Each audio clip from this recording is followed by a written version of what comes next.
Hi all, I'm Ben, the creator of Final Factory. Today I'm excited to share all the changes that have been implemented since the Foundation's update launched. I've been hard at work adding new features and improvements based on your feedback, including UI improvements, a true peaceful mode, and a bunch of quality of life stuff I think you'll all like. Let's get into it. One of the most requested features has finally arrived, Peaceful Mode. You can now completely disable enemies when starting a new game. I know not everyone wants combat in their factory builder, and now you don't have to deal with it.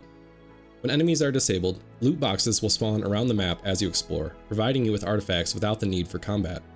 These boxes have a limited lifetime, but will continually respawn, ensuring you always have access to the resources you need to progress. Up next are several quality of life and UI improvements. The craft panel has received a massive quality of life upgrade. I've significantly increased the size of the craft buttons, no more squinting at tiny icons. The organization and categorization have been completely reworked with new category tabs that should make finding what you need much more intuitive. I've also added a quick craft panel that appears near blueprints, letting you quickly craft the items you need without opening your full inventory.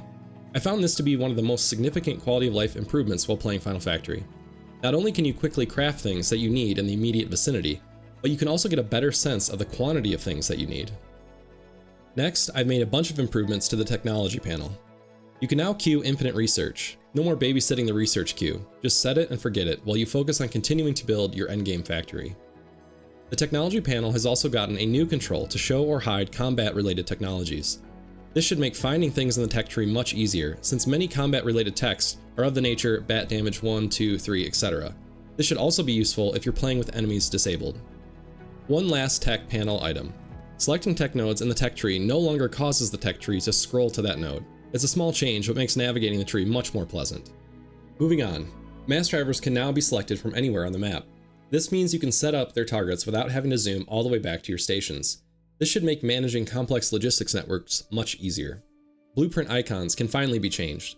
I have plans in the future to enhance the UI further and give more organizational tools, but this small step should be a big help to organizing your blueprints. Based on player feedback, I've made several key balance changes. The signal system has been rebalanced. Station cores now emit 50 to 70% less signal, and defense platforms have been reduced from 8 signal to 2. This should make stealth strategies more viable and give you more control over when enemies engage. I've also smoothed out mid-game progression. Greenhouse technology no longer requires planetary science, just comet catching. This eliminates a common slow point where you're just waiting around for text to complete. Cargo drones now have double the carry capacity and greatly increased load-unload speeds, making them a much more viable logistics option. Although still a pretty niche use case compared to mass drivers, in my opinion. For those who do enjoy combat, I've rebalanced the fleet units. Krillos now have a damage upgrade available, but their base stats have been adjusted, damage down from 6.5 to 6 and health from 55 to 40. Bat and night base damage and health have also been revised downward.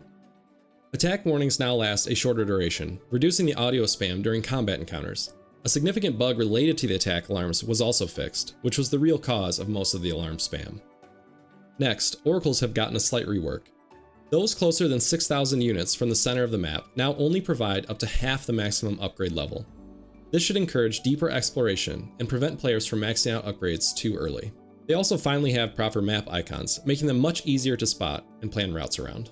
Last but not least, I've added a built-in bug reporter to the main menu. It automatically includes save and log files, making it easier than ever to help me squash bugs. Your reports go directly to our Discord bug report forums, where the community and I can address them quickly. This mid-season update is all about listening to your feedback and making the game more enjoyable for everyone. With a host of quality of life, peaceful mode, and balance changes, Final Factory should be a more pleasant and rewarding experience. Final Factory will be on sale for the duration of Automation Fest starting July 14th. It's the perfect time to jump back in or try the game for the first time. As always, I want to thank our amazing community for their continued support and feedback. Every suggestion helps shape this game into something better. Thanks for watching, and I'll see you in the factory.